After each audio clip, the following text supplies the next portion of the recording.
Hello, everybody. How are we all doing today? We're going to kick this off in a quick second here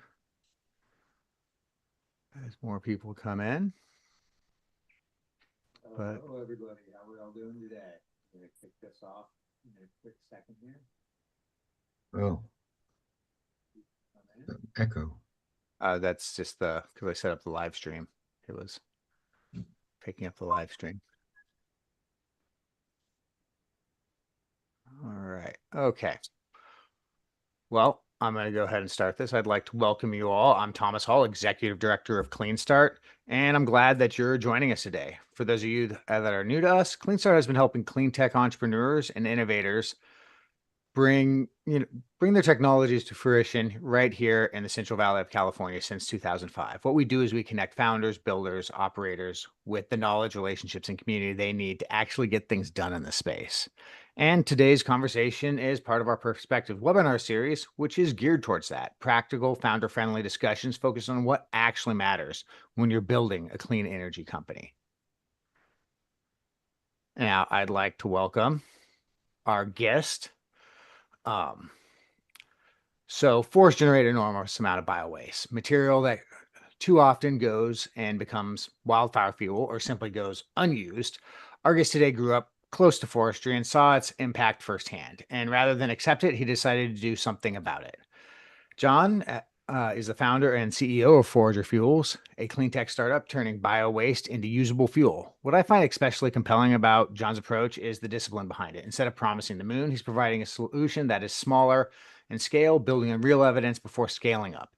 It's a small scale, big vision strategy backed by grant funding and a whole lot of sweat equity. Now, John, thank you for being here. I can't wait to hear your story. Let's ever give John a round of a warm welcome here. Thank you very much, Thomas. All right, so Great to be here, and I appreciate everything that Clean Start does for our community.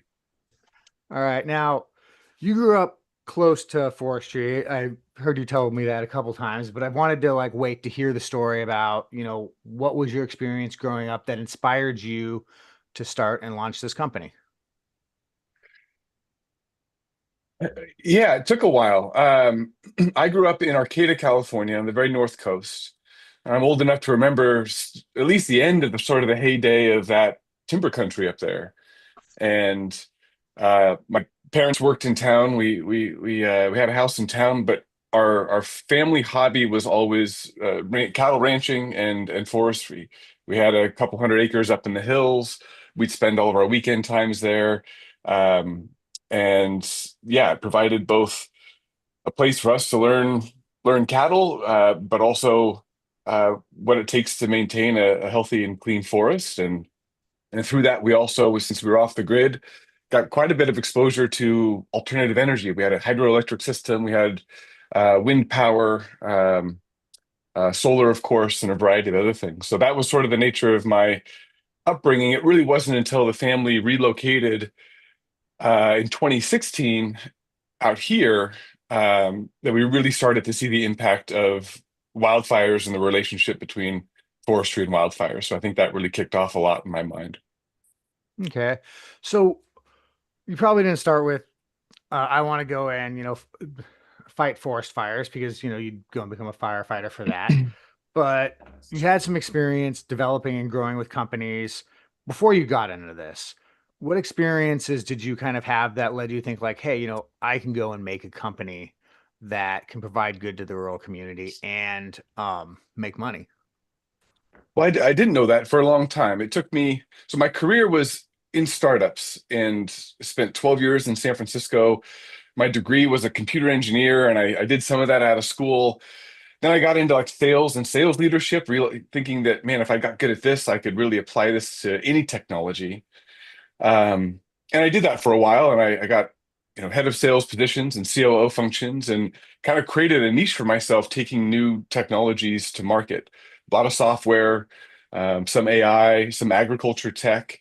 A software company is what kind of moved me out to Sacramento originally, but it was never clear to me that I necessarily wanted to be a founder, or I had that either technology or market that I was so passionate about that I was willing to make the sacrifices that a founder makes and dedicate a decade of my life towards this. So that was never obvious to me, and it wasn't until a few years ago, seeing these trends, getting more engaged with our fire safe councils, having some wildfires threaten our family property in Placerville. Been involved with a couple of good wildfire fights at this point. So it really took confidence over time, kind of cutting my teeth, running other people's companies and taking other technologies to market before I felt like I had the skill set to do it, and then B, later on, kind of, okay, this is an area that means a lot to me and my family. I think I can contribute here. I have networks in this area. Didn't have a specific solution in mind or entry into it, but had the conviction that this is an area I can help with, and that's what sort of kicked off the original research that led to Forager Fuels. Now, taking something to market and sales, that's a really wide area. And I'm kind of curious, how did you transition to something that is, kind of almost a B2B kind of enterprise software kind of sales that you talked about there into, you're going into a community that is very much not like the Bay Area. Very much, I could say culturally different in many respects to that. And you're trying to, sell them on it, but what you're actually doing is more of a project development sort of thing. You're doing a larger scale, even though, I mentioned that you're focusing on smaller stuff. Mhm. How did you kind of go like, okay, now I have to go into this community? I can say like, listen, I grew up here, I farmed, I'm in agriculture. This is part of, my family history on it. But how were you able to transition to gain the trust to be able to try to go and hopefully do projects in the area? Yeah, I think the firsthand experience helped and gives certainly a little credibility and foot in the door. But I mean, despite kind of living where the tech companies existed, I mean, we were selling into farms, we were selling into small rural special districts at the last company. Um, and so no matter, who your audience is, it's about discovery, and it's about really understanding what the core need is. And um, my goal originally here was, how can we help change the economics of our wildfire prevention, and specifically around the increasing cost of wildfire waste, of wood waste disposal. Mhm. Um, Pairing that with, okay, how do we valorize this? How do we maintain and use the energy value in this waste, while also keeping sort of the environmental considerations at the very highest? And so I kind of had these big objectives in mind, and from there, yeah, it's just about talking with these licensed timber operators, talking with these large landowners, the air quality boards, the fire safe councils, all the communities and associations that have kind of been built around this problem. And it wasn't hard to get a clear picture pretty quickly. All right. Well, let's talk a little bit about the technology. We went through kind of how you got to here, but what is the technology and why do you think it's a winner economically and for the communities? Yeah, I didn't start with the tech. I mean, I, I knew I wanted to avoid hauling. One principle that was stuck with me from the very beginning was this this forest waste problem is a pretty distributed form of waste that we deal with. Most of our waste is more urban. It collects around where people collect.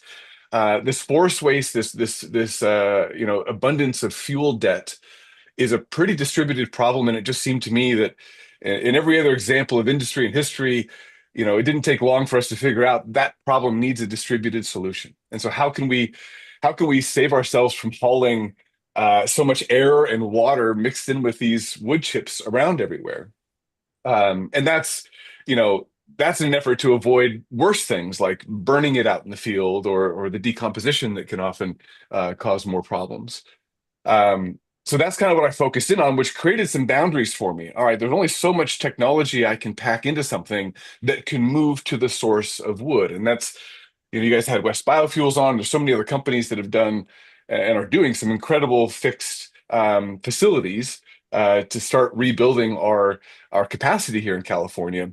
Very inspiring. My hope was, okay, how do we create a smaller distributed complement to that that's easier to deploy and can really get out to the source of these things? So that kind of created the boundaries. I looked at everything, Thomas. I mean, I looked at obviously bio oils and what can you do with electricity out there. One of the scenarios I looked at was, all right, what if I buy a shipping container of graphics cards with cooling on them and two satellite connections, and just powered compute, either mine Bitcoin or sold to process on this AI push that everything's moving on. I looked at ammonia. I mean, here we're sitting in California with ag as our backbone of our economy here, and we use a ton of ammonia in our crop development fertilizers. But the thing that penciled the most, without any other incentives, was green hydrogen. And the technology is mature. It's out there. It's nothing I'm using is particularly novel. It's just kind of unique how I'm collecting them together. And so, back to your core question, gasification. We're using a standard gasifier around 500 kW in size. But instead of running that into a generator immediately, we're using some several decade old technology for isolating the hydrogen molecules, which allow us to sell that to market. At least that's kind of our first goal. And then we can still use the waste gas to kind of self-power everything on site. So it was kind of the steps replaying it back in my mind was kind of understanding the problem and setting the right boundaries. And then it became networking and researching in a whole new development, not on the forestry side, but on the technology side. And that was maybe even more challenging, equally as fun. And that's kind of what landed with the technology stack that we're at now. So, part of my family history is actually, forestry. My grandfather had a forestry mill out actually in Orville, just outside of Chico. Oh yeah. And one thing that, his company, rest in peace for him, but the company has now been around for, I think, closing on 60 years. And the thing that it mastered was the pivot. So right Mm, now, Cal Floors, which was Cal Oak, which when you see the Cal Oak firewood, that was them at one point, but they sold that off, and now they're a testing flooring adhesive company. mm, But that is after several pivots. So I'm curious, you talk about like, okay, I had this kind of general idea of where I think I can go to do things. What are some of the pivots that you've had to make as you go forward? yeah. Well, there's certainly challenges that I take a lot of this technology that's typically used in big permanent installs, uh, commonly throughout Europe and Asia, and there's a few here in California that are trying to come online. Um, there's a lot of other great technology there, like water gas shift, for example, and other advanced things that may require more water, more space, more energy than I can, and so it's been tough designing a system with these constraints. So I think that's kind of part of it, and some of the give and take there. Um, we went quite a ways down the path with ammonia. I've got several friends in that world, and so for a while there, especially when the hydrogen arches program here in California failed. I think as the last administration came through, everything got shaken up a little bit. Thankfully, hydrogen got hit maybe less hard than some other alternative energy projects did. As a side note, I mean, I think that's big picture a healthy thing for the industry, even though it's created some challenges for me along the way. Um, but I think while that didn't end up resulting in a full pivot, it ended up really crystallizing and building conviction and improving our models. And out the other end just came a lot more confidence that, hey, we're on the right track. The more you vet, the more you get the no's, the easier it is to hone in on the yes. So there's definitely been several of those along the way.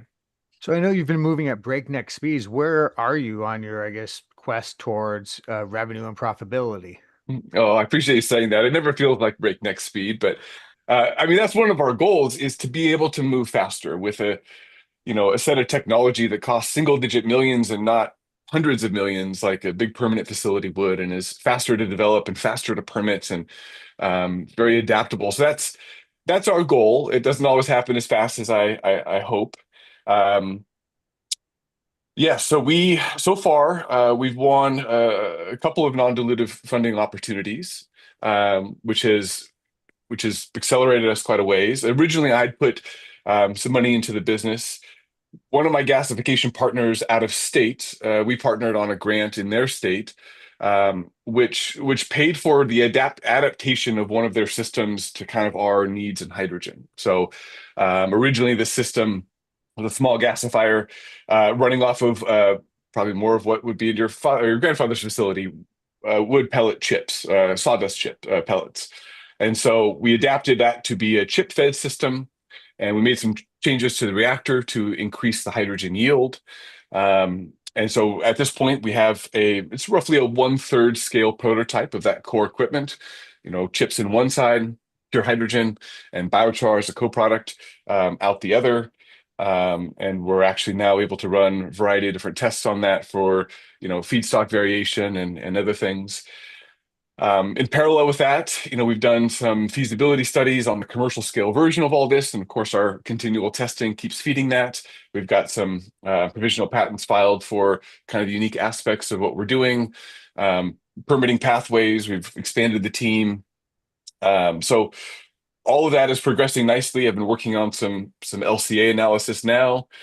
And that's helping us kind of go after 2 years, go after our first sort of external funding. And so we're starting that process now, both looking at traditional VCs, which is kind of the realm that I came in, but so far having more success with corporate venture capital. One of the upsides of this business, thinking down the road a little bit, is that from an acquisition standpoint, or just from who this technology could be interesting to, there's quite a few players out there: the waste industry, the forestry industry, anybody building hydrogen powered equipment, oil and gas, of course. So it's been interesting, even though they're slower moving entities typically.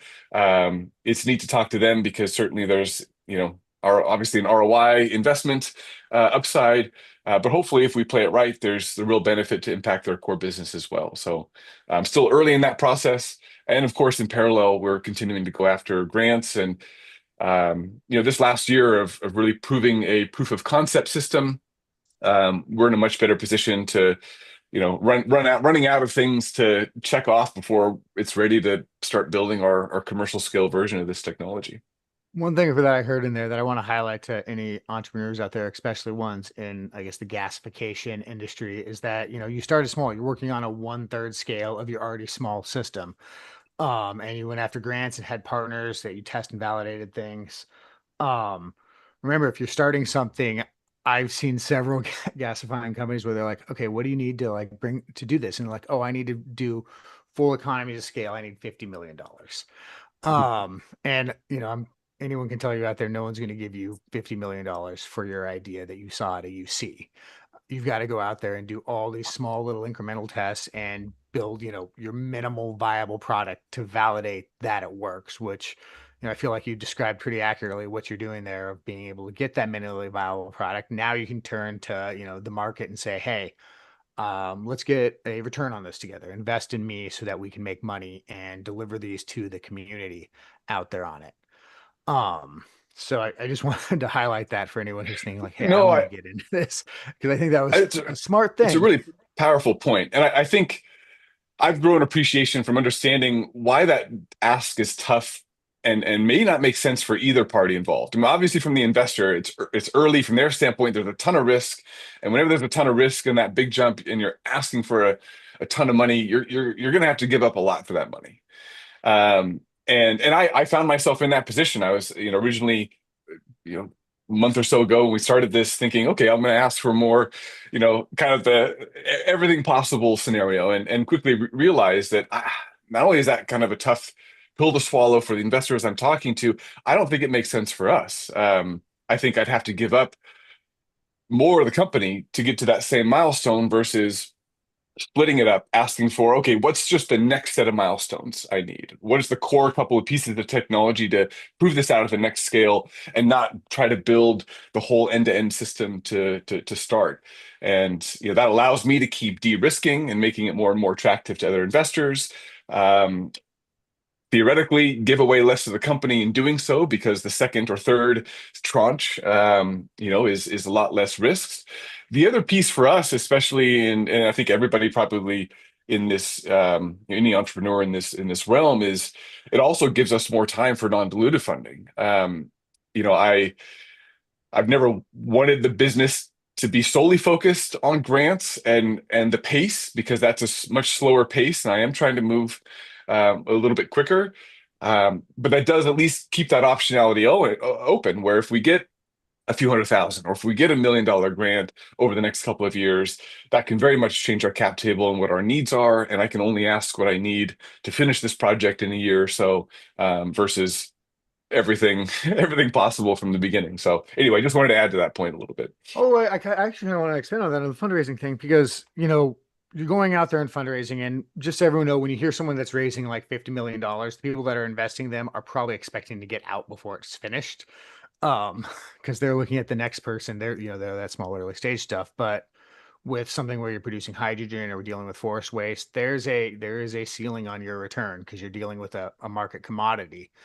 But how do you kind of translate like the value of grants to people that you're pitching for private equity or additional funding? Because Mm, I've heard more and more where it's like, okay, you have a grant, but that grant's also an obligation. mm, And that obligation might not be where we see this business going. Or ones where they're like, they interesting. absolutely love Yeah. grants. So have you found like, how have you communicated that, and what's some of the responses that you might have gotten? Hmm. Yeah, that's a good question. I haven't personally gotten that pushback, although I can see in certain situations, um, and I've been tempted to do this too, where you go after grants that might not be perfect and they're a little adjacent, and you're trying to, maybe it's not a complete round peg square hole thing, but you're trying to maybe shave off a little bit on the sides or get it to fit. And I was definitely guilty of that last year. I think in my first year of diving into grant writing, I certainly made that mistake. This year we've been much more deliberate, and I think that's helped us make sure that we're not letting the idea of free money sway us from the trajectory we're on and the story that we're telling investors, and the mission and the conviction that we've built on this pathway, and why we're going down it. And so I would say that's the first thing. Is it's easy to read a grant nofo with your bias of what you're building and think, oh, yes, that applies to me. And I've gotten to the habit this year of, every time I see a new nofo, I'll send it to several people that know about the business and can really give me good feedback on, do you think this fits or not? And of course, try to talk to the the grant authors and everything else like that. But that's the first thing that comes to mind is really be selective on the grant opportunities you're going after, just for the sake of your own time. But for the scenario you're talking about, where all of a sudden now you're trying to reach different covenants of a grant opportunity that loosely align with what you're trying to do, and I can see where that would put you in a very sticky situation, where now you've got these commitments for your time and efforts. That's And another one that you're kind yeah, of alluding to. Don't overpromise when you're writing a grant. yes, yes, Don't, yes, you don't have to win a grant. yep. Like you might want to win the grant, but don't overpromise to get it because that's just worse. Um, Yes, I think there's probably some grants I didn't win that were I'm better off for it. yeah. Uh and yeah, I haven't gotten that pushback, at least yet, from investors. I can certainly see where that's a risk. I think also, though, to like maybe look at this question from a different perspective is, the right grants from the right entities, I think, can provide tremendous momentum in fundraising for equity, or fundraising for VCs or other sources of funding that may not um, have that personal relationship with a problem. And to expand on that a little bit, you know, the same I think is can be true for corporate venture capital.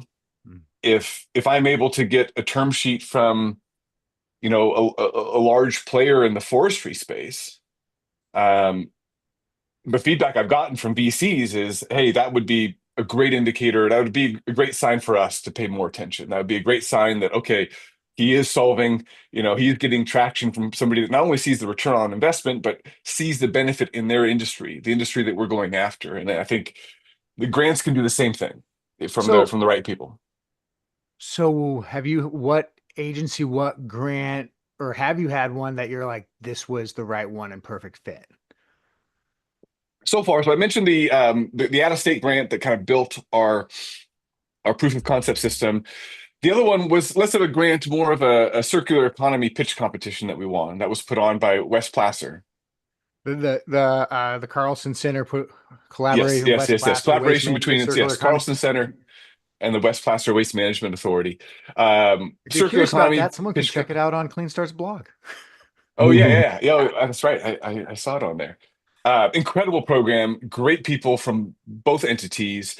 I mean, Carlson Center, everything that Cameron Law and their team is doing there is just beyond great for this area.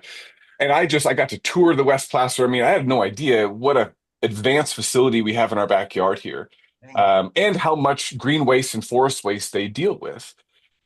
And so this was a scenario where, shoot, okay, I'm focused on forestry, and the waste sector I'm familiar with, but is this too much of a pivot outside? And so I was hesitant initially, but what it ended up providing was obviously a little bit of non-dilutive funding, which has certainly helped us. But they've offered, and part of winning is space to co-locate, space to deploy on in their facility there. And while it's not directly into the forest, it played well into our go-to-market because it provided a stepping stone for us, training wheels. So this is a place where we can deploy our first commercial system.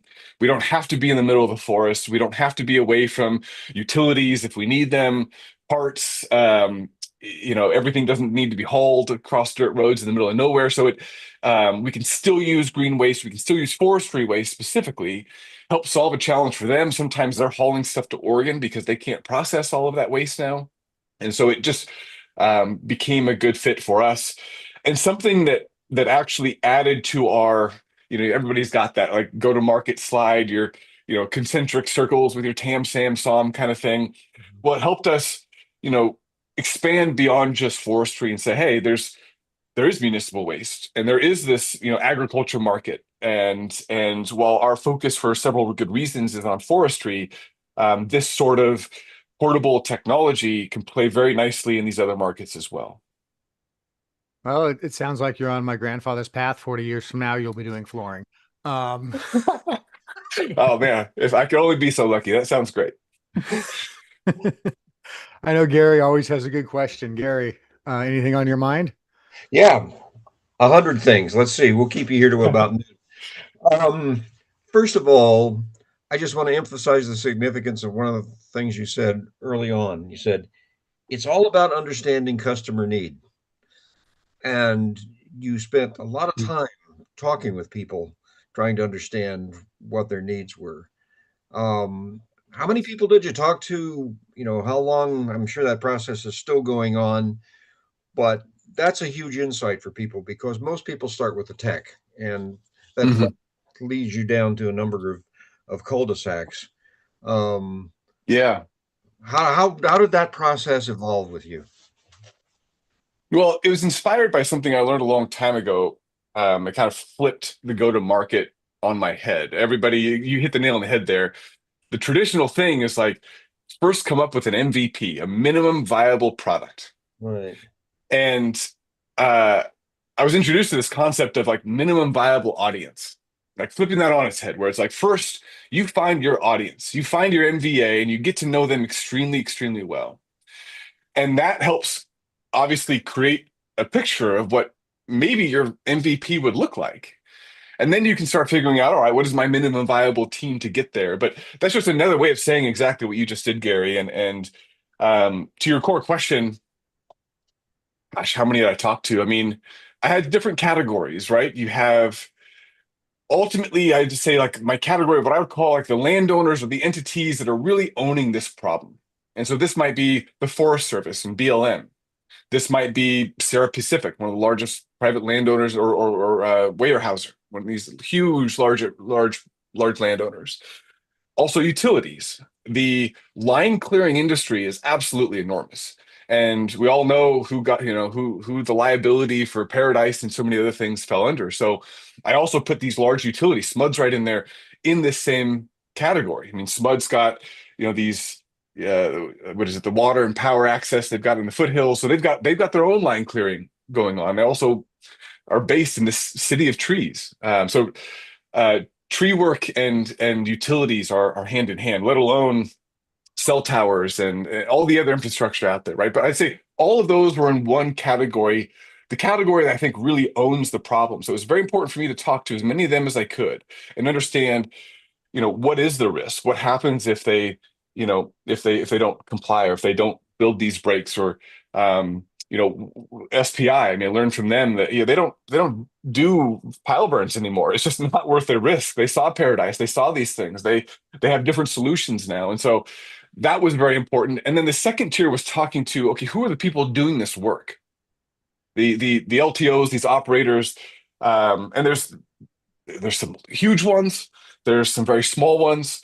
And they're the ones that currently are covering the cost of this disposal.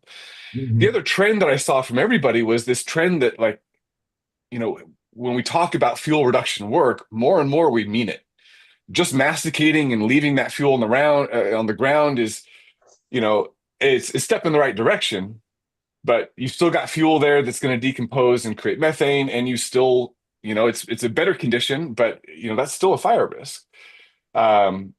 And so more, seeing the trends of, okay, getting rid of this, whether that's in prescribed burns after you go through and thin, whether that's using a biochar kiln or air curtain burner to try to create some value out of this, in the field, or hauling it away. Like, more and more of it's taking place. Big chippers there, loading up chip vans and hauling it away at $50 to $100 a ton. So that work, and that was months, maybe a full year of just talking to those folks, and not only understanding the problem, but quantifying it, and seeing where the opportunities are. I mentioned how folks like West Biofuels and these other permanent facilities have been a huge inspiration, and we need them more than ever. But the other inspiration I had was from the kind of distributed biochar systems. That created a precedence where now these LTOs, these operators in the field, are used to and interested in, okay, buying or leasing another piece of technology to add to their excavators and their skidders and their dozers and their chippers and everything else going on out there, to try to minimize the waste and minimize what needs to be left behind there. And that's a behavior that I could work with and build upon. I'm just trying to create something that creates exponentially more value anywhere, and then can really start changing the economics of these forestry operations. So sorry, long answer, Gary, but hopefully I captured your question there. Important. I mean, you must have talked to 100 people, 200 people, Mhm. 300 people in the course of putting this together, and that's, you've now invented a new term that I'm going to use, and I won't give you any credit for it. No, The I don't deserve credit. That was not my invention. I'm simply passing it along. But the minimum viable audience, yeah. minimum viable audience, I like that. Yeah. Yeah. So, but shift gears on you again. Another thing that's difficult for people in putting a business together is assembling a team, Mhm. because you just can't do everything yourself. And if you are trying to talk to 100 people and you're trying to talk to all these other equipment suppliers, you need a team. And you've had experience in lots of other businesses now. What's your advice on the best practices in assembling a team that really helps you, really clicks together, and moves the ball forward faster than you can do on your own? Yeah. Yeah, that's a very good question. And I think the portion of my career that's been the toughest has, and I think for a lot of people, is people management. And as a part of that, you realize that, well, people management gets a lot easier, team building and focusing people and motivating people and aligning people, if you start at the beginning and get the right people there to begin with. In general, when I get this question, I've used several different methodologies for different parts of my career, and the one that I landed upon several years ago and have still used for hiring is a book called The Who Hiring Method, WHO. Jeffrey Smart. There's two authors. I believe one of them is Jeffrey Smart. That had provided, this might not be exactly where your question was going, but I'll circle back, I promise. Um, they just provided an incredible framework that really built on that like minimum viable audience model sort of thing, where, once you get a sense of, you can't hire before you know exactly what you need. You don't know what you need until you know what you're trying to build and who you're on and who you're building it for. And then you can get a sense of, okay, what responsibilities are needed in this next year for me to hit the milestones I need to hit. And then you can, all right, well, what skills need to correspond to those responsibilities? And then before you know it, you've got a framework for exactly what you're looking for, and the actual hiring and interviewing process becomes quite easy. In this situation, especially when you're talking about first couple of hires, and it's a lot less structured, as I just described, I still think the same process applies. Like, I didn't rush bringing on people. I didn't rush finding co-founders or COOs or anybody. I first tried to get like you said, a real clear picture of the problem and what technology is available and what steps are going to be required. And it became a networking thing. One of the kind of tricks I used is I was doing this before I knew I was going to start fundraising. But I already started creating a list on LinkedIn of like who these investors might be, who these people in these CVCs, I keep using that term, corporate venture capital is what I'm referring to. But everybody in this, and I would just start using that as a soft ask because people like to help. I don't like to, when I introduce or meet new people on LinkedIn, it's nice to either be able to give something or ask something and engage them in some way. And that was one of my first asks. One of the first hires I made, I realized that, okay, if I'm going to go fundraising, I need a strong CFO. It can be a fractional person. I want them to be familiar with startups, know this early seed stage funding and all the different, perils that go along with it, have some clean tech experience. So that became my kind of like soft opener for a lot of my conversations, both with future potential investors, even with other big players in the space, the hydrogen market, the technology market. I would introduce myself and I'd ask, "Hey, I'm looking for a killer CFO. If you know of anybody that's looking, let me know." People love to connect. They love to help other people that are looking. So that's probably what I do credit with finding my first couple of hires was, using it as an ask, using it as a way to engage people. And then that opened the door to a lot of other conversations and some incredible introductions. Well, I think that's very insightful. The other half of this is sometimes the problem is not engaging people, but disengaging people Mm. that haven't worked out. Do you have any experiences to share there to help people understand, when it's time and how to let somebody go? Yeah. It's been a while. We haven't come across that yet at Forager. We're still early there, but there's certainly been a lot of that in my past. I just think transparency and honesty is just always the best way to go. And um, I've become, again, I feel like I'm kind of harking back to a different stage of company. Um, but I think what I mentioned too of setting up those expectations, even starting with that who hiring model, where before you're even interviewing anybody, before you're even putting a job posting out, you're you're gaining a ton of clarity with. There's kind of two components of that I'll get into a little further. One of them is it's competencies and outcomes. So the competencies are like the skill sets, of course, the type of character you're looking for in that role.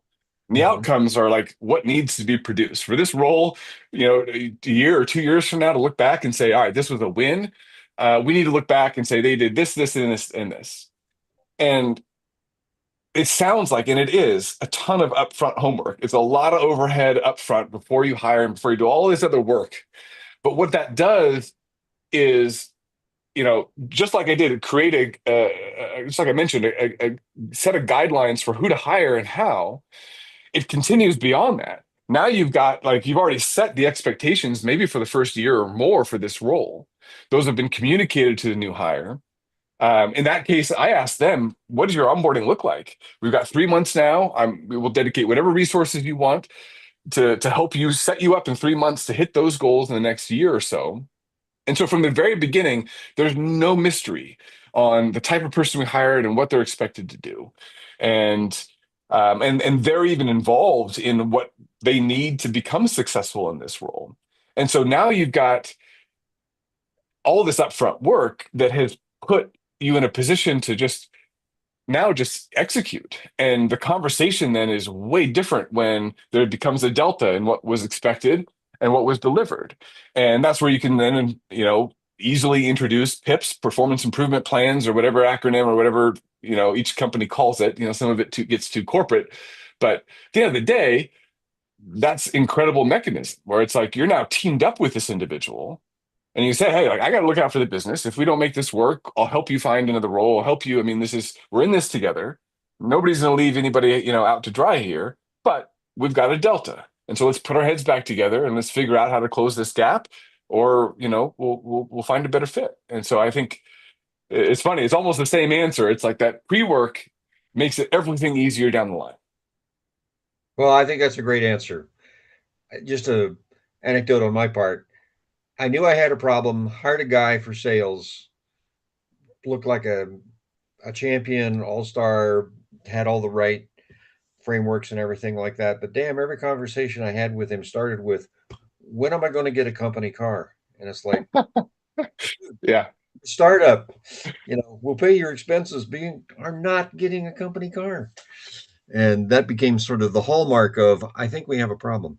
One So of those competencies in the startup world specifically is that sort of, scrappy, selfless, like really understanding that it's not, this is not a role. This is, you're part of a greater machine, and we're all making some sacrifices. And the upside is, you got to make sure the upside's there. I mean, that's why people get equity, and that's why there's, it's usually a different set of incentives in a young company, in a startup. But yeah, to your point, that is definitely a red flag early on, especially in a more selfless startup type environment.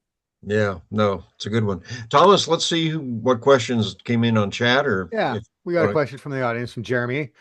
John, you mentioned talking to a large number of stakeholders, including landowners, utilities, and LTOs, to understand the problem and quantify the opportunity. How are you now converting these early conversations into actual paying customers or committed partners? What does your current business development pipeline look like? Mm, yeah. Yes. Good question. There's a lot there.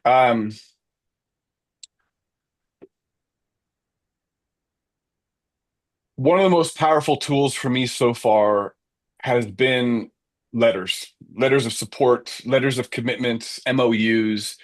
That is sort of the language where I'm at now.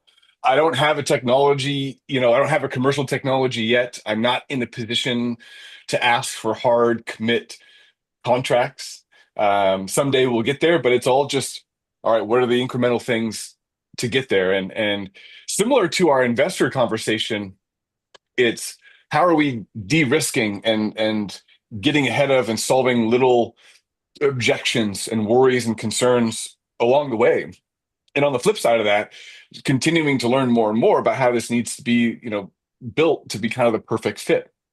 It's one thing to kind of get the high level goals, but then devil's in the details. How many people do you want to dedicate to operating this? How big of a footprint does it need to be? How often are you moving it? What, all the specifics around it. So I think the core of that question was kind of how am I translating that? So uh, letters of support, letters of interest, all the way up to, I would say an MOU, which is, saying if Forager Fuels can deliver this, then we are interested and willing to purchase this or engage in this way. Um, that has been tremendous. That helps in fundraising. That helps in offtake conversations. That helps all across the board. And shoot, there's another point I was going to make on those. The other piece was, uh, you know, how to structure the go-to-market as a business. I mean, one advantage that I think we have with these smaller modular refineries is the portability of it makes it so that I don't need 10-year offtake agreements and 10-year feedstock agreements because, if I'm a permanent facility, I'm relying on people taking, and coming to pick up or drop off these things. So I've built a business model that has maybe a little more leeway there. The other side of it is that our go to market doesn't include us starting to sell these to customers out of the gate. That's a big ask, and again, one of those kind of big risks and big jumps. So I thought a lot about, okay, how do I soften that? And my answer was, Forager Fuels is going to own and operate the first probably 5 of these systems ourselves. And so that does a few things. That allows our customers to not have to buy the equipment, but just to say, hey, I've got a project. I got a 4-month project. We're doing 100 acres of fuel breaks here. And, this project requires fuel removal. So, we would like to engage Forager Fuels to save us all of our disposal costs. Right. What this does for us is 3 more things. It proves our business model. It gives us tremendous technology feedback loop. So on the 2nd, 3rd, 4th, and 5th system that we build, we're improving things. We've got hands-on, like we can see firsthand what needs to change and what opportunities for improvement there are. And the third thing is that it really crystallizes this offtake network that we've built. We've got a few partners on hydrogen offtake. We've got a few partners on biochar offtake. And for me to be able to crystallize that and when we start selling these systems, sell that as a value add. One thing I learned about our customers, back to the discoveries portion of things, is that they don't want to deal with where the hell this hydrogen's going, what the price is, who needs the biochar, how to get carbon credits, all that crap. LCFS, I mean, it's so complex. So we want to, when we do start selling these things to customers, we want them to be able to solely focus on operating these systems and replacing their disposal costs with a big source of revenue. And so they just want to get checks. So we want to be able to offer them this sort of offtake ecosystem that takes care of all that piece of them as well. So that was kind of another way that we are kind of, again, de-risking and not asking too much of our customers or investors at any one big step. Incremental wins along the way. I hope you have a good contract lawyer Yeah, for all those. I got a couple of them, so hopefully, yeah. All right. So my last question for you, and then we'll wrap it up, is did you have an aha moment where you're like, hey, I think we have something here? Maybe there's some validation or traction around it, but what was something that you're like, okay, now I'm really excited about this? There's been a number of those. There's also been a number of like, oh shit, this is all trash. I gotta start over. The It was just startup as life good, is high maybe more. highs and low lows. But I appreciate you talking about the high highs because I don't often sit and reflect on those enough. Um, Gosh, there's been some big breakthroughs. I mean, certainly on the technology side of things, you know, and this is only a few weeks back, we got pure hydrogen out of our prototype system, our proof of concept system. Like, gosh, that felt so good just to have that win and to be able to see biomass on one side and pure hydrogen out the other.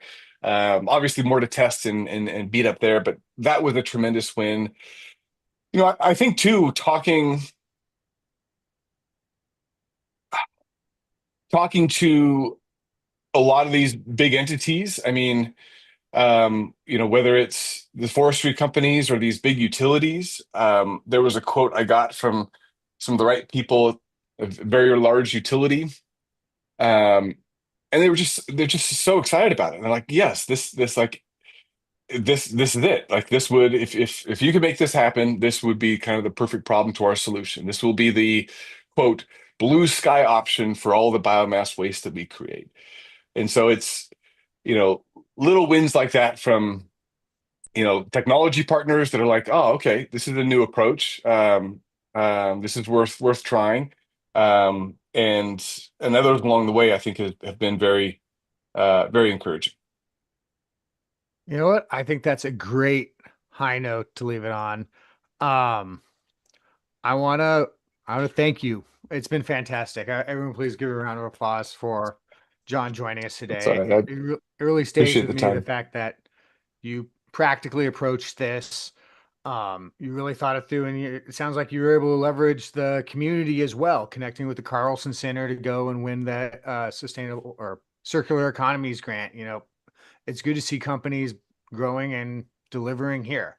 For everyone that's listening, if John's work resonated with you, please go learn more about Forager Fuels, foragerfuels.com. You can connect with John on LinkedIn. I know that's one of the ways that I've connected with him. And whether you're a potential partner, customer, investor, or just a fellow believer in our regional clean economy, he'd love to hear from you. Be one of those hundreds of conversations he's had to help deliver a solution. And also, I want to make sure that I recognize who helped make this conversation possible. SMUD, E2, Chico Start, the Carlson Center, which you heard mentioned there. Um, they make it possible by supporting Clean Start. So thank you all for spending time with us. This is what Clean Start does, showcasing founders building our clean economy right here and keeping the community close. So keep an eye out for our next events.